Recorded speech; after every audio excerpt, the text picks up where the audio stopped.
Bonjour, une petite parenthèse.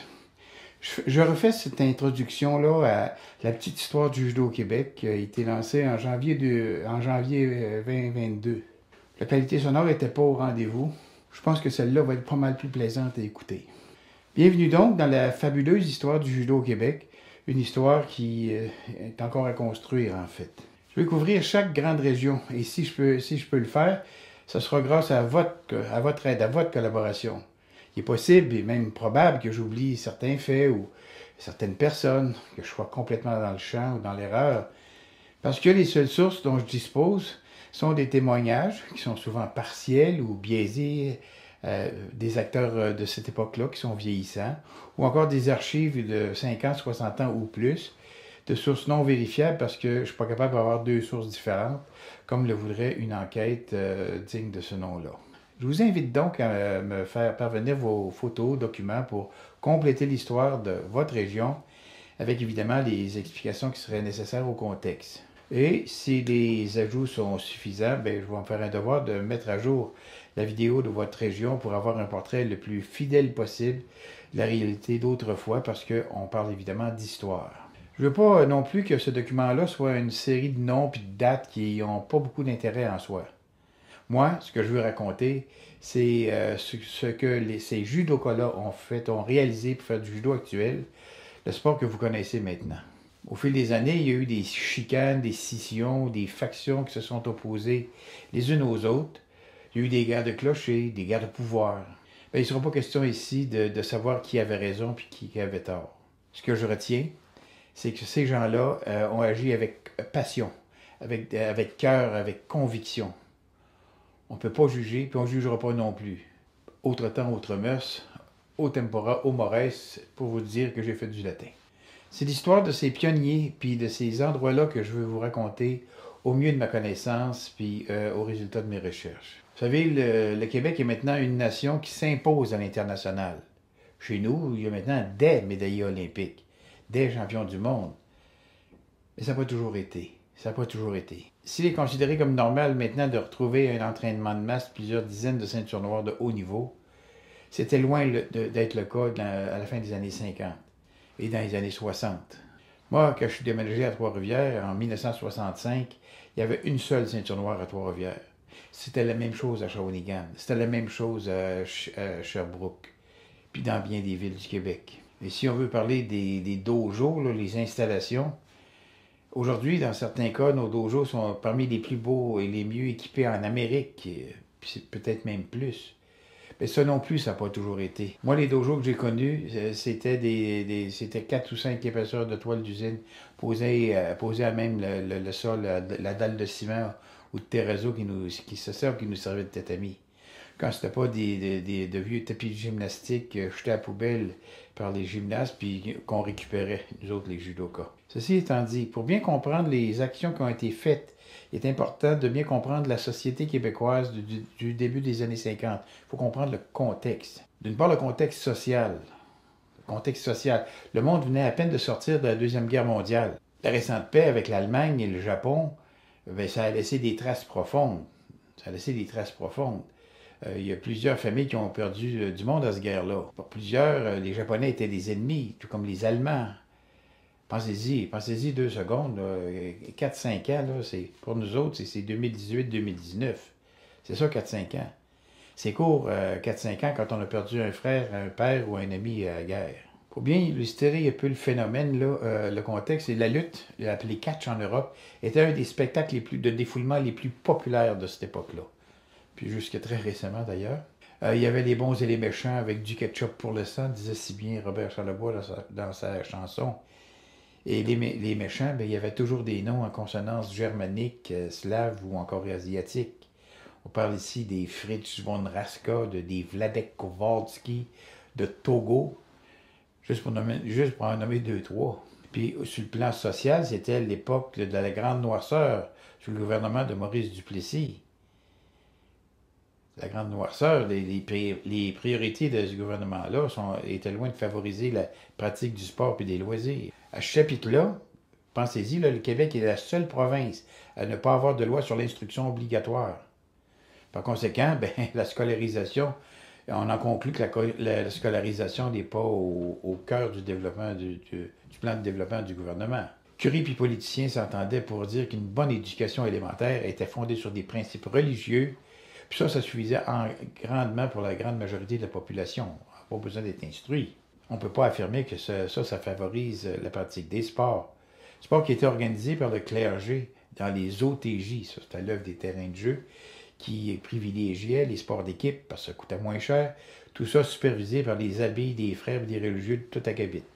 Mais d'autre part, il y avait aussi un clivage marqué entre la population anglophone, très majoritairement concentrée à Montréal, qui dirigeait l'économie et les affaires. Le Québec francophone, tant qu'à lui, vivait majoritairement en campagne. Bien ça, mes amis, ça apporte son lot de difficultés supplémentaires à organiser des sports individuels. Puis le dernier aspect qu'il faut considérer, c'est que francophone et anglophone, ça se côtoyait pas beaucoup à cette époque-là. Ce que je vais faire, c'est un premier tour d'horizon, très très général, mais je vais revenir à ces acteurs-là lorsque je parlerai des régions spécifiques. Aujourd'hui, si vous le voulez bien, on va parler que des grandes lignes seulement. Bon, c'est donc dans ce contexte-là qu'est apparu le judo au Québec en 1946. En premier à Montréal, au YMCA, avec Harold Tokai puis Fred Okimura. Le YMCA. Tout le monde connaît le sigle YMCA, mais au fait, qu'est-ce que ça veut dire YMCA? Ça veut dire Young Men Christian Association. Ça, c'est une organisation sans but lucratif qui organise depuis 1844 quand même, 1844, diverses activités pour la communauté. Puis à Québec, ben, c'est en 1950 avec Armand Wattier, qui lui a fondé l'Académie du judo de Québec, au Patro Rocamadour. Patro Rocamadour, ben ça c'est une autre œuvre communautaire. Et puis ça a été suivi de... C'est là que ça a débuté, je veux dire. Puis là, ça a été suivi de peu par un Français, Albert de M, un Français de Toulouse, qui va ouvrir un dojo qui s'appelait l'Institut de judo karaté d'Albert de M. Mais on avait parlé de judo bien avant ça, puisque la première fois que le mot judo est apparu dans un journal, en fait dans la Tribune de Sherbrooke, c'est un article qui décrit l'activité judo, une activité judo qui a été parue, tenez-vous bien, le 11 août 1916, en page 7, par Hugues Bayes. C'était le récit d'un Sherbrookois qui était revenu de Kobe, qui a assisté à un entraînement de judo. Mais revenons en 1950 au Québec. Le judo à Montréal, un petit peu plus tard, va se développer à deux vitesses. La vitesse la plus lente avec les Japonais. Les Japonais, des personnes discrètes qui font leur affaire avec une publicité de bouche à oreille, dans un Québec qu'il ne faut pas oublier qui est xénophobe. Puis leur statut d'anciens ennemis leur imposait une certaine discrétion. Les Japonais pratiquaient un judo très traditionnel et ne considéraient pas l'activité comme une activité sportive. C'était un art martial. Okay? C'était un art martial comme tel. Là. Et encore moins à exploiter l'activité comme un revenu d'appoint. Ils ne voulaient pas faire d'argent avec ça. Ayant côtoyé plusieurs de ces gens-là, puis je les ai connus personnellement, comme M. Okimura par exemple, je peux vous assurer que ces gens-là étaient aux antipodes du commerce du judo sous toutes ses formes. Puis en plus, ben, le judo des Japonais est essentiellement pratiqué par eux autres mêmes, entre eux autres, essentiellement. Pour le reste, ben, ce qu'il faut comprendre, c'est qu'Harold Tokai et Okimura, eux autres, ils arrivaient de l'Ouest canadien. Dès qu'ils ont été libérés des camps de concentration, parce qu'il y a eu des camps de concentration, de Hope puis de Mission en Colombie-Britannique, ils avaient été internés là, à partir de 1941. Puis c'était aussi normal qu'ils parlent anglais, parce qu'ils venaient de l'Ouest, eux autres. Et c'est pour ça qu'ils ont attiré en premier une clientèle anglophone. Puis finalement, il y avait aussi très peu de francophones qui étaient bilingues à cette époque-là. T'sais, compte tenu de tout ce que je viens de vous dire, il n'y avait pas le temps, puis il ne voyait pas non plus un intérêt à fonder une fédération canadienne, même s'il avait voulu ça. Là.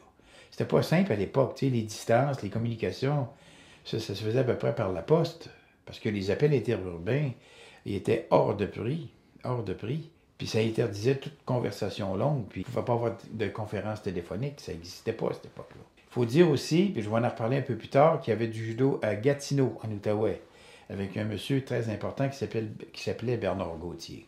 Gauthier avait débuté avec Marc Scala à Montréal et fréquentait le dojo de un dojo de l'Ontario, le dojo de M. Takahashi, à l'occasion. Il faut dire que Gauthier avait un bon sens de l'organisation. Mais pour bien comprendre, il faut parler brièvement de l'histoire du judo canadien. J'ai fait des vidéos sur le judo canadien que je vous incite à voir, mais pour bien saisir la situation là. Comme je le disais, Gauthier, c'était quelqu'un qui s'organisait bien. En 1949, lui, il va fonder la Fédération canadienne de judo, puis il va obtenir l'accréditation de la Fédération internationale en 1952, ce qui lui permet, un peu plus tard, de participer au premier championnat du monde au Japon en 1956.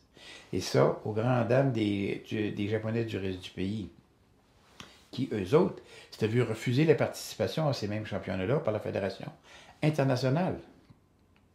C'est un petit peu normal. Il y avait du judo à Vancouver depuis 1924 avec Sasaki, puis depuis 1947 à Toronto avec Frank Atashita et Atsumu Kamino. C'est évident que quand ils ont eu le refus, quand ils ont été refusés, la réponse a été instantanée. Kamino va fonder la Canadian Kodokan Black Belt Association en octobre 1956 et va finir par obtenir le discrédit de la Fédération canadienne de judo au détriment de la CKBBA. Et à ce moment-là, ils vont pouvoir envoyer un combattant canadien au championnat du monde, le deuxième championnat du monde. Le gars, c'est Umetsu, Masatoshi Umetsu, qui est envoyé par la CKBBA. En fait, la Fédération internationale va trancher pour la CKBBA le lobby des Canadiens japonais auprès du Kodokan, ils ont fourni une grande influence sur les FIJ, puis ça a joué dans la balance. Maintenant, on va parler du développement de la vitesse la plus rapide au Québec. Pour les francophones, le judo est apparu via la France avec un personnage très très coloré et très controversé, Marc Scala. Évidemment, si je dis personnage coloré, parce que déjà au début des années 50, il y avait un judogi de couleur. Et puis il y avait un sens des affaires, disons, très aiguisé et discutable. Lui, ce qu'il voulait faire, c'est de répéter l'exploit de Kawaishi en France, qui avait implanté le judo en 1936 et qui connaissait un succès colossal. La semaine de mise en marché, Scala a tissé un réseau social adéquat avec des acteurs de la récente télévision et les radios. On parle de Louis Arpin, on parle même de Pierre Trudeau, le père. Il organise puis publicise des démonstrations, des rencontres qui sont largement diffusées dans les médias. Évidemment, ça a un effet bœuf et le judo s'est répandu. Jusque-là, il ne faisait rien de bien répréhensible, mais on va revenir sur le personnage. Comme je vous ai dit, il y avait une approche résolument commerciale, très entrepreneurship, très entreprise privée. Après que Montréal et Québec, c'est la région de Sherbrooke et le centre du Québec qui va accueillir ses premiers dojos, avec François Mercier, un prof d'éducation physique, puis ses élèves. Mercier, ça, c'est un autre personnage qu'on va couvrir dans les prochaines chroniques. La Mauricie, quant à elle, s'est développée avec M. Tortolano, qui est décédé dernièrement, en été 23, qu'on va vous présenter aussi dans des futures vidéos. Puis les Laurentides avec Philippe Rondsky et Jacques Lamadde. La région du Saguenay et puis du Lac-Saint-Jean à la fin des années 50 avec André Alamartine. Puis disons qu'à partir de 1960, ça explose de partout. L'Abitibi, la Côte-Nord, la Gaspésie, la Couronne de Montréal. Je vous invite maintenant à suivre cette histoire sur la chaîne de Martial Manvôtre. Si vous avez aimé cette vidéo, puis j'espère que vous allez aimer les autres qui suivent, donnez-nous un pouce en l'air, ça va nous aider. N'oubliez pas d'activer les clochettes pour recevoir les notifications qu'on fait. On fait une vidéo par semaine. Partagez ces vidéos-là avec vos amis, propagez la bonne nouvelle et abonnez-vous à Martial Manvôtre. Mais surtout, au lieu d'écouter des vidéos, même si c'est des très bons vidéos, même les miens, allez pratiquer au dojo, c'est ça qui est le plus important. Pratiquez 1 fois, 2 fois, 3 fois par semaine. En attendant, faites attention à vous et à la prochaine.